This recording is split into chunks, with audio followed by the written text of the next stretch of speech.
Hello guys, ito si Pilipinas Vlog guys. Meron lang akong i-share sa inyo guys. Kung patungkol ito sa pag-upgrade ng laptop. Ngayon guys, pamamagatan natin ito guys na HDD versus sample lang ito guys SSD. Ito yung tinatawag na SSD guys. Ito, sample lang ito. Ganito siya guys, ganito. Sample lang ito guys. Ganito siya. Chips na kasi ang SSD. Tapos yung HDD, ito yung hard disk. Anong pagkakaiba ng dalawa guys? Sample lang ito guys. Anong pagkakaiba ng dalawa? Ito siya, ang HDD ay nakikita ito doon din sa loob ng laptop. Nakita nyo na yung ano guys, yung sa PC, yung sa may malaki, yung sa CPU, malaking CPU. Yun. Yung hard disk nun, ito din yun, pinaliit lang ito para naman sa laptop ito. Yan, ito din, ito yung makabago ngayong SSD. Anong diferensya ng dalawa? Ito guys ay chips. Ito naman ay ito yung tinatawag na mechanical system. Nabulol na ako. Ito yung mechanical system. Bakit mechanical system guys? Bakit? Kasi guys, kung nakakakita na kayo ng tinanggal nito guys, binuksan nito guys, meron itong umiikot-ikot sa loob na disk na stainless. Kaya, medyo mas malakas ito na sa kuryente, sabi ng mga technician, mas malakas ito sa kuryente at may ingay. Hindi naman siya masyadong maingay. Pero mas maingay siya kasi may umiikot kumpara dito na chips siya. 'Di ba? At saka ito guys, hindi siya umiinit. Kasi umiinit naman siya. Normal naman 'yun sa mga parts ng kahit cellphone umiinit. Umiinit siya guys, pero hindi siya katulad ng ganito. Anong maganda sa dalawa? Ito guys, ito 10 times faster than SSD. Ang SSD is 10 times faster dito sa HDD. Ako guys, ang SSD 10 times ang faster niya kaysa dito sa HDD. Diba? Ito mechanical system. Ito chips lang ito guys. Sample lang ito. Pero ganito ang forma ng SSD. Ganito siya, chips lang siya. Ngayon guys, paano ko nasasabing maganda ito? Kasi guys, nasubukan ko Nasubukan ko na siya. Yung laptop ko dati guys, ito ang gamit. Hard disk, HDD. Tapos, yung RAM guys, kailangan mo mag-upgrade ng RAM. Napataasin mo yung RAM, 8 GB above. O 16 GB, mas maganda. O 12 GB, okay na. Ayun guys, ipapakita ko sa inyo guys. Yung laptop ko na gamit ko dati na mag-tab lang siya ng 5 guys, naghahang na. Halos na hindi na siya ma-open guys kasi naghahang na siya guys Ayun, ipapakita ko sa iyo guys kung ano siya ngayon. Pero matagal ko na itong na-upgrade. Ngayon ko lang siya ipapakita. Ito yun siya guys. HP siya. 15 inches. 15.3 inches. Tapos, Windows 10, Intel Core i3. At dati siya, yun, naka 320 GB HDD at saka naka 4 GB RAM. Ngayon guys, yun guys, yung nasabi ko sa inyo guys, na halos hindi na siya mag-open. Mayroon lang akong 5 tab na ginagamit. Kasi minsan nanonood ako ng YouTube, nagpe-Facebook ako. Tapos pagtatrabaho. Dito din naghahang na siya guys. Ang tagal na siyang nag-o-open. Ngayon guys, naka-SSD na siya. Papakita ko sa inyo. Sa inyo guys. Meron akong 7 browser. Actually nga, 8 yan, Xiaomi yan Kasama itong dalawa. Meron ito, 7 lang ginamit ko ngayon. Meron akong 7. Dinownload ko ito guys para mapakita ko sa inyo ano ang kagandahan, anong pagkakaiba ng pagpalit ko ng SSD. Ito guys. 7 ito guys. Meron itong laman guys, ang 7 na ito, meron itong tig-4 na tab sa loob. Papakita ko sa inyo isa guys. 1, 2, 3, 4. 4 ang tab din guys. Sara natin. Tag-4 yan siya sa loob guys. Ngayon, bubuksan natin guys. Ganun siya kadali guys. Bukas. Ganun siya kadali. Ay kung sabihin niya man ng iba, ay hindi mo man inopen. Ngayon, i-open natin yan. Meron siyang tag-4 na tab. Hello. 4 times 7 is 28. Isipin mo guys, 28 yung laman niya. Kung may mapansin kayo nang naglo-loading dyan guys. Pag-open ko, may naglo-loading ba guys? Wala kang nakitang umiikot-ikot dyan guys. Wala kang makitang umiikot-ikot dyan. Sara natin.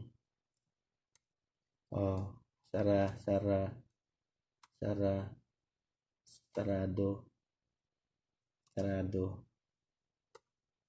Alam mo naman siguro guys kung ano yung mga tab na yung pinapanood. Lahat, 'di ba? YouTube yun lahat guys. Na tab na yon. Ngayon guys, ulitin natin. May loading wala. 'Di ba? Ito. Bubuksan natin.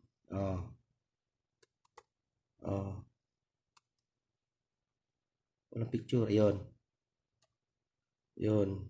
Uy, naglo-loading siya. Nag-change pa ng ano guys pala guys. Nag-change ng video. Yun. Di ba? Imagine guys, 28 na tab yan guys. Uy, iba na ito. Napindot ko yung ano, hindi kasali.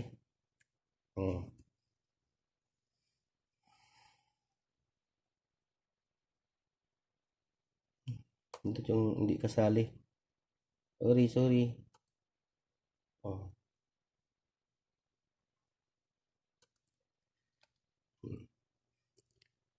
28 na tab ito guys.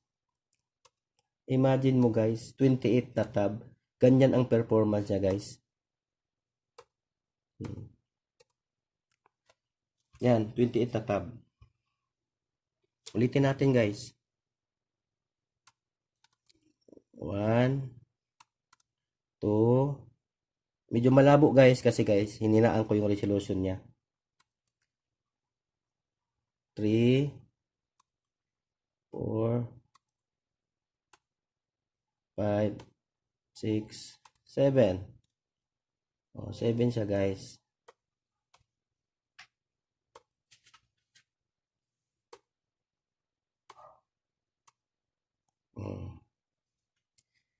Kung iba-iba lang na unit yan guys, sa 28 na tab guys, ay hindi na u-open yan. Ganyan. Ganon siya kabilis. Ang RAM niyan guys ay 16 GB RAM at saka 240 SSD. Yun ang upgrade niyan. Kaya guys, ganoon lang siya kasimple. Hindi naman kayo gagastos ng malaki guys. Kasi kung halimbawa meron kayong laptop na lumang laptop, hindi mo kailangan magbili ng bago. I-upgrade mo lang yung RAM, magpalit ka ng SSD, pwede na. Bakit guys? Bakit ko nasabi yan? Na pwede. Ito guys. Ito siya. Hindi yan. Ito yung kanina. Ito. Dual core lang ito guys. Dell dual core. 8 GB RAM, 240 SSD din. Halos kasing bilis sila. Pero mas mabilis ng konti ito. Halos kasing bilis sila. Dalawa. O di ba? O, halos kasing bilis sila, dalawa. Pero mas mabilis ito. Kasi Core i3 na ito. Di ba? Kaya hindi kailangan bumili ng bagong laptop. Nasabihin mo na hina na yung laptop ko, hindi pwede. Hindi kailangan bumili. I-upgrade mo lang, gastusan mo yan ng mga 5,000 guys. Yun na yun. O, ito. Ito siya. Ito mas mabilis ito. Kasi i5 ito. Core i5 ito. At 8 GB 240 SSD din. O, ganun guys. Ganun. Hindi kailangan. Para sa akin opinion ko lang yon na kung meron kayong mga lumang laptop, hindi kailangan na mag-iisip kayo na bibili kayo ng bago dahil sa mabagal yung laptop mo. Hindi. I-upgrade mo yan guys. Magpalit ka ng RAM, palitan mo, gawin mong SSD, pwede na yan. Ngayon guys, anong pagkakaiba nito? Ito guys,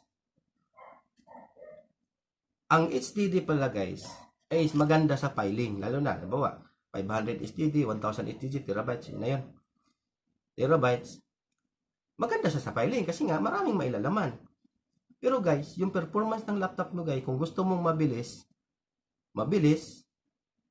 doon ka sa SSD. Kaya nga, depende sa gamit yan kung anong paggagamitan mo. Katulad ko, multitasking ako, tapos filing. Kasi editing, doble ako. O, kayo din. Kaya ang pinili ko guys, SSD. SSD ang pinili ko, yung chips, ito yun ang pinili ko. Bakit?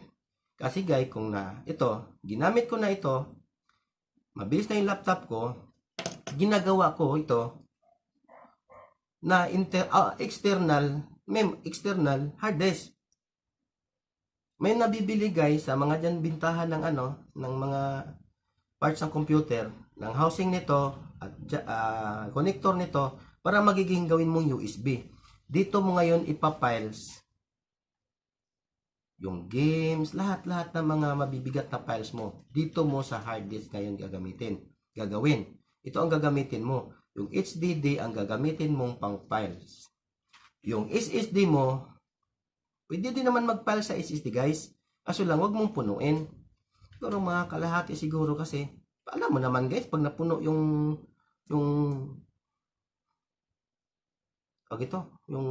hard disk ng laptop mo, babagal yung laptop mo, maglalag, di ba? Oh. Ganun yun. Kaya dito ko ipapile para bakante yung HDD ko. Para mabilis siya palagi. O, yun ang purpose ko guys. Kaya nagpalit ako, naging SSD ako guys. Happy ako ngayon sa performance ng laptop ko guys. Mabilis siya. Mabilis siya guys. Wala akong pinagsisisihan. Ang gumastos ako dyan sa isa, itong malaki. Gumastos ako ng 5,000. Kasama na doon yung program.